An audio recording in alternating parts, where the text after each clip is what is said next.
Anem a veure el darrer joc de la sèrie Small Bottles, el número 6, de l'editorial Snafu, de Wargames.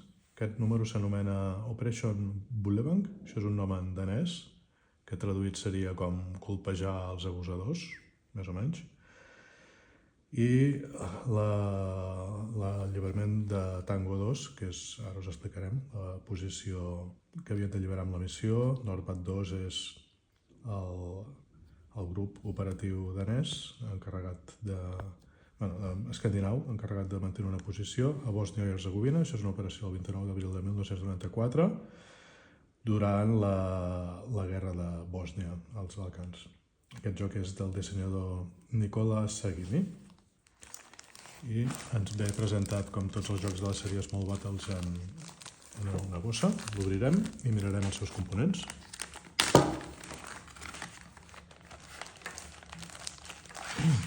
Una bossa estil Ziploc, bona qualitat. Com acostuma a ser habitual amb els jocs de Snafu Small Bottles, la pròpia tapa passa a ser un ajut, que mirarem. Tenim les regles, excel·lents, el mapa. Mirarem també les fitxes, que mirarem en detall.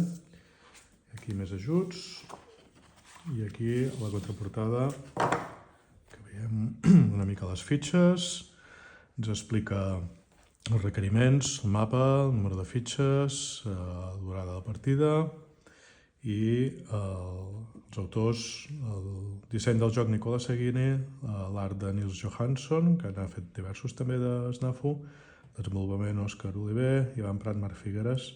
Aquest joc de Nikola Sagini és el segon que publica Snafu Small Bottles. Ja va publicar un altre joc anomenat Nothing Left to Bomb, sobre la campanya del bombardeig de Malta durant la Segona Guerra Mundial. Per tant, aquesta és la segona col·laboració de Nikola amb Snafu. Mirarem en primer lloc el mapa per explicar una mica.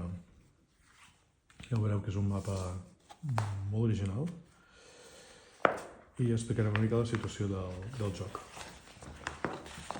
Aquest mapa, que està fet en un estil que recorda molt els anys 90, quan es va desenvolupar tota aquesta operació, amb aquest estil d'informàtica. Aquí, per exemple, aquestes finestres d'aquí recorden els pop-ups del Windows 3.1 o del Mac, aquest estil de dibuix. Aquí veiem un terreny on hi ha uns pobles amb una carretera que va per aquí i aquí un turó anomenat Vis, que és on hi ha la posició enemiga. La missió és un joc en solitari on el jugador porta un grup de tancs danesos, la missió dels quals és sortir d'aquest poble de Sarachi, travessar aquesta carretera, arribar a aquest poble, Kalesija, i continuar per aquesta altra carretera fins a arribar a Tango 2. Aquí a Tango 2 hi havia una posició d'infanteria sueca que formava part també del Nordbat, del batalló escandinau, que, si no recordo malament, estava format per infanteria sueca, blindats danesos i aviació noruega. I estaven molt a prop de la frontera entre Bòsnia i Sèrbia i era una zona on hi havia força activitat serbo-bòsnia. I en aquest cas, la infanteria sueca, localitzada a Tango 2, va començar a ser bombardejada per les posicions serbo-bòsnies des de Vis. Aquí van posar en aquest turó, aprofitant aquest turó, unes posicions d'artilleria i anaven bombardejant Tango 2 i també els pobles de Kalesija i Sarachi.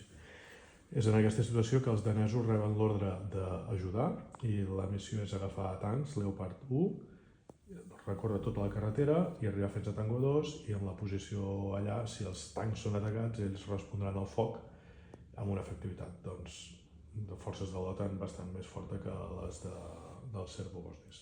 I aquesta és la idea.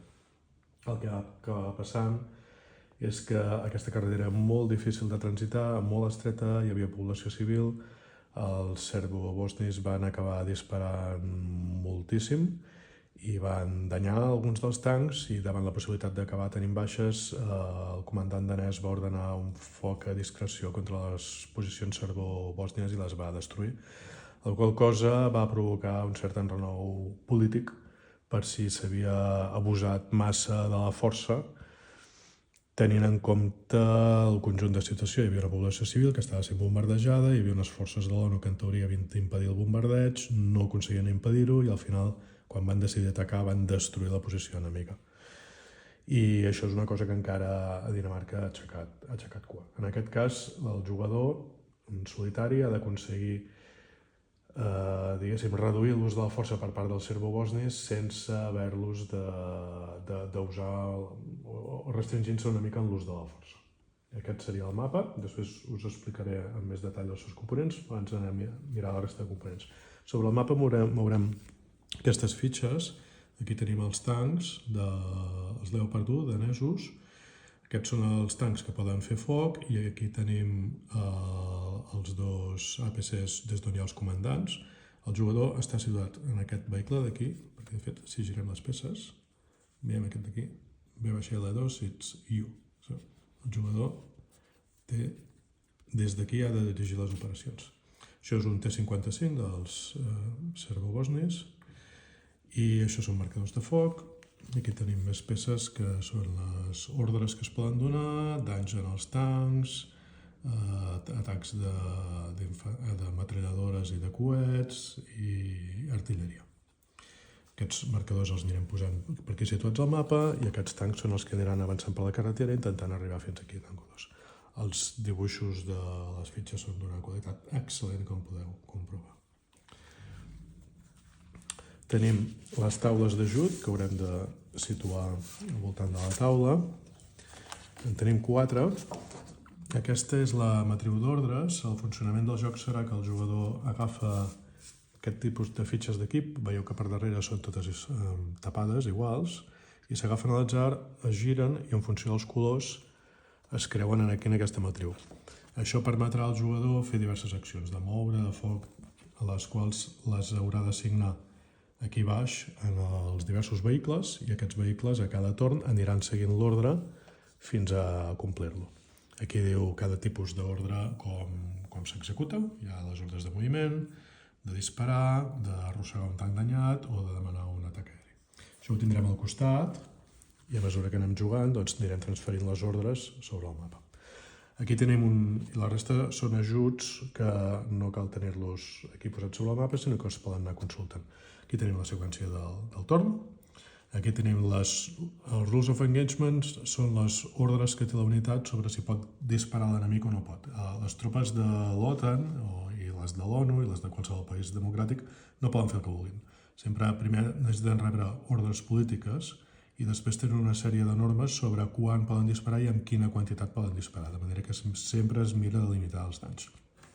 Això no passa, evidentment, en els països que no són democràtics, dictadures, etc., on els militars fan el que els dona la gana. En aquest cas, els danesos és una democràcia, a més són tropes de l'OTAN i un governament de l'ONU i necessiten seguir aquestes indicacions. Si no es fa així, el jugador pot perdre la partida. I això és la condició de victòria, precisament. Aquesta taula sembla una mica complicada en principi, però bé, es comença per aquí i es va fent yes, no, fins a arribar a les condicions finals i ens permeten veure si el jugador ha assolit una victòria operacional, tàctica, o les dues alhora, i també estratègica o política, o ha perdut. Això és una cosa molt curiosa d'aquest joc, crec que és un element molt interessant, que és que el jugador no només pot perdre o guanyar, de fet pot guanyar de diverses maneres en funció de l'estratègia que decideixi seguir. També perdre és un perdre relatiu, és a dir, és no aconseguir la missió, i de fet pots fins i tot empènyer una mica més i intentar, si no te'n acabes de sortir, intentar fer més força per intentar guanyar, amb la qual cosa sí que t'arrisques a perdre del tot. En aquest sentit, la victòria operacional seria aconseguir fer la missió d'arribar amb 2 tancs des de Sarachi fins a Tango 2, això seria la victòria operacional. La victòria tàctica consistiria en eliminar les posicions d'artilleria enemiga que estan bombardejant les posicions civils i les posicions sueques. Diguéssim, s'elimina l'amenaça en aquest moment, tot i que potser encara no hem pogut arribar a reforçar Tango 2. En la victòria estratègica hem aconseguit complir el mandat de l'ONU que tenim en aquell moment, que és sobretot respectar les normes de confrontació indicades per l'ONU. Si ho fem així podem tenir victòria estratègica, perquè l'ONU se sent legitimada per continuar operant dins de Bòsnia. I la victòria política seria complir el mandat del govern danès, que és el que ha posat els tancs allà i els està pagant, que seria que l'operació al final, la justificació és que hi ha hagut més violència per part dels serbis que no per part dels danesos. I això és el que donaria una victòria política, perquè el govern danès pot defensar la seva actuació a Bòsnia, indicant que les seves operacions s'han fet de manera justificada. Per tant, com veieu, hi ha política, hi ha diverses estratègies, tot això fa un joc molt interessant. Aquí a l'altra banda tenim la taula de terreny. A la taula de terreny, bàsicament el que ens està indicant és aquí en el mapa doncs, que hi ha unes carreteres, hi ha unes ciutats, hi ha uns punts des d'on es poden disparar amb diferents tipus d'armament, que són aquestes icones, hi ha unes posicions des d'on els tancs danesos poden fer contrafoc contra els serbis, i bé, és important entendre bé la iconografia del mapa i el vocabulari emprat, perquè és vocabulari modern de l'OTAN. No som aquí un joc de la Segona Guerra Mundial, és una cosa més moderna. També important, la xarxa de ràdio, totes les ordres que es donen al joc surten des d'aquesta fitxa, que és la que representa el jugador, i van a parar a un d'aquests dos vehicles, el qual reenvia el senyal a la resta de tancs. Llavors aquesta xarxa de ràdio és l'única manera de comunicar-se, i si els tancs reben danys a la seva infraestructura de ràdio, és possible que no puguin enviar les ordres i llavors els vehicles hagin d'acostar-se els uns als altres per poder-se comunicar verbalment les ordres. Que això és una de les coses que històricament va passar, van tenir tipus de danys. I parlant de danys, aquest últim ajut, veiem els tipus de danys que poden causar els tancs enemics, els llançacoets, les metralladores i el foc d'artilleria. Aquests tres elements poden fer danys severs contra els blindats danesos, i el foc d'artilleria contra un tanc en principi fa danys lleugers, però pot arribar també a fer algun dany sever. En qualsevol cas, si qualsevol tanc dels danesos queda destruït o danyat greu, el jugador perd la partida, perquè no es poden permetre tenir aquestes pèrdues. Un cop vist això, només ens queda mirar el reglament. Aquí en el mapa, perdoneu, us acabo d'explicar, aquí tenim la seqüència de torn. Aquí tot aquest tracte aquí és les regles de confrontació, comences des d'aquí a mesura que els serbis van disparant, el marcador va baixant, i a mesura que vas rebent més foc et justifica tu prendre accions ofensives per contestar aquest foc, fins a arribar aquí, que és zona de foc sense restriccions, i fins i tot pots demanar bombardejos d'aviació. Aquests marcadors d'aquí dalt són el foc dels serbobosnis, hi hauria foc de tancs, hi hauria foc de coets i de metralladores, i aquí es posaria el foc d'artilleria. I a la part d'aquí baix hi hauria les accions especials. A mesura que també va corrent el joc, el jugador pot activar unes accions que li poden donar una sèrie de bonificacions.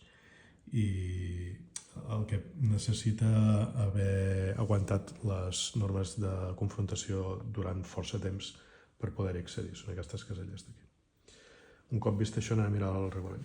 El reglament ens ve amb aquest llibret, amb una qualitat excel·lent del paper, gruixut, pesat, uns colors que ens recorden les revistes dels anys 90. Ja ho veurem el contingut. Com veieu, la font, els colors, és excel·lent, la legibilitat. Aquí hi ha 28 pàgines, però de fet regles són 24 pàgines, o menys i tot. Això, exemple de joc, notes...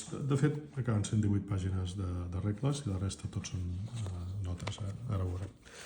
Aquí en el reglament veiem una foto dels danesos amb el seu Leopard.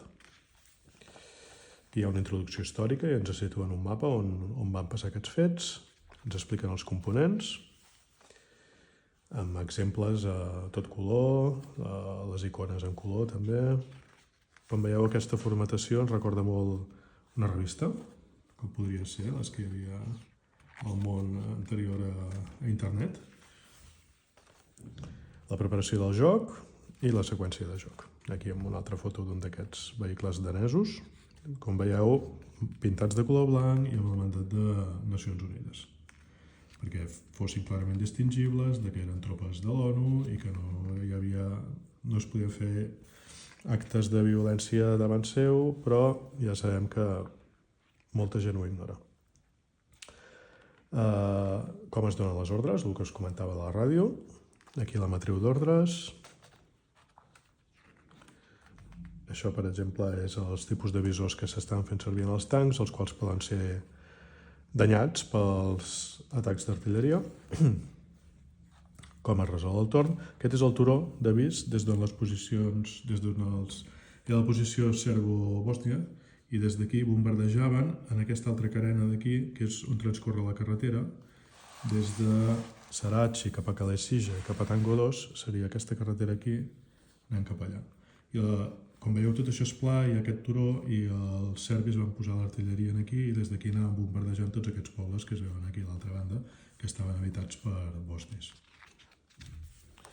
Aquí, això, una petita meravella, com veieu, això és com una revista d'aquestes de fa 30 anys i, evidentment, a la secció central tenim un desplegat que en aquest cas és una explicació, és una mostra de com estaria a mitja partida. Veiem els vehicles, que uns quants encara són a Sarajevo, aquí hi ha un vehicle que està retornant al foc, aquests estan en comboi anant per aquesta carretera, aquí hi ha ordres que ja estan sobre el mapa donades i els vehicles estan seguint les ordres que tenen assignades, i aquí veiem doncs, que els serbis ja han començat a fer algun foc de tancs, de coets, d'artilleria, ho tenim tot aquí. I aquí tenim els marcadors de torn, tenim la situació amb les normes de confrontació. Això seria un exemple de com el joc es desenvolupa. Com veieu, amb una qualitat excel·lent. Què més tenim? Com es resolen els atacs enemics i les condicions de victòria que abans us he comentat, amb diferents nivells de victòria. Victòria operacional, victòria tàctica, estratègica i política.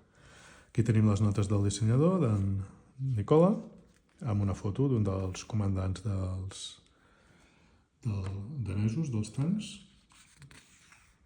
I és una foto feta la nit de la batalla. Aquí tenim les referències per llegir més sobre aquesta situació. Aquí hi ha un exemple del joc, on us explica com s'agafen les fitxes, com es van jugant. Molt ben explicat per resoldre qualsevol dubte. Aquí en Vedran Vilet ha fet un article explicant el context històric en què es va produir aquesta batalla, i en Marco Leo Frigio un altre sobre les forces d'UNPROFOR, que eren les forces de l'ONU que intentaven evitar la violència entre serbis i bosnis. I aquí és hooligan bashing, seria la traducció a l'anglès de Bulebank. És a dir, doncs, colpejar els agressors.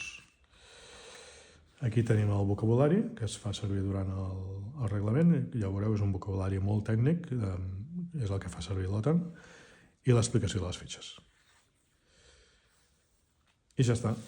Com podeu veure, una qualitat excel·lent, un conjunt de materials d'un nivell que realment costa de trobar en Wargames de les grans editorials, a un preu molt assequible i fet tot des d'aquí a casa nostra. Un producte de SNAFO excel·lent, no es pot dir res més que això. Proveu-lo, jugueu-lo i desfruteu-lo.